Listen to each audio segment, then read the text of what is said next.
தருமபுரி மாவட்டத்திற்கு ஏராளமான திட்டங்கள் திமுக ஆட்சியில் கொண்டுவரப்பட்டதாக முதலமைச்சர் ஸ்டாலின் தெரிவித்துள்ளார். புதிய திட்டங்களை தொடங்கி வைத்து நலத்திட்ட உதவிகளை வழங்கிய பின் பேசிய அவர், தருமபுரி தொழில்பேட்டை திமுக ஆட்சியில்தான் கொண்டுவரப்பட்டது. கலைஞர் ஆட்சியில் தொடங்கப்பட்ட ஒகேனக்கல் கூட்டு குடிநீர் திட்டத்தின் 2ஆம் கட்ட பணிகள் தற்போது நடைபெற்று வருகிறது என்றார். தருமபுரியில் பேருந்து வசதி இல்லாத 8 கிராமங்கள் போக்குவரத்து வசதி பெற நடவடிக்கை எடுக்கப்பட்டுள்ளது. தருமபுரி சிப்காட் பூங்கால் தொழில் முனைவோருக்கு 200 ஏக்கர் பரப்பளவில் இடம் ஒதுக்கப்பட்டு வருகிறது. புலி உற்பத்தியை ஊக்குவிக்கும் வகையில் தருமபுரியில் ரூபாய் 11 கோடியில் புலி வணிக மையம் அமைக்கப்படும் என்றும் அவர் அப்போது கூறினார். தருமபுரியின் வளர்ச்சி என்றாலே அது திராவிட முன்னேற்ற கழகத்துடைய ஆட்சியில தான். அந்த அளவுக்கு ஏராளமான திட்டங்கள்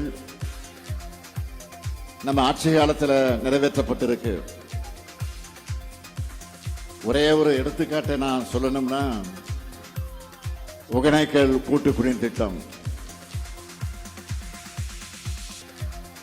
தருமபுரி கிருஷ்ணகிரி மாவட்ட மக்களோட குடிநீர் பிரச்சனையை தீர்க்க 2008 தலைவர் கலைஞர் அவர்கள் உருவாக்கின இந்த திட்டம்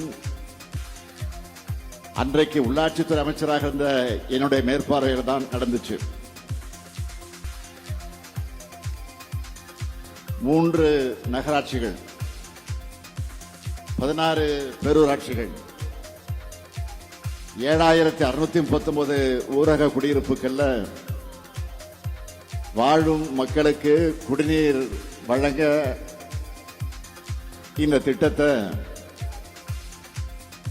1929 கோடி ரூபாய் மதிப்பீட்டில் ஜப்பான் நாட்டு நிதி உதவியோடு செயல்படுத்தினோம்.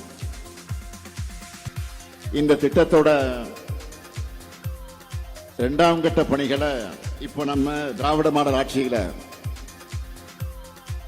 7890 கோடி ரூபாய் செலவில் செஞ்சுக்கிட்டு இருக்கிறோம்.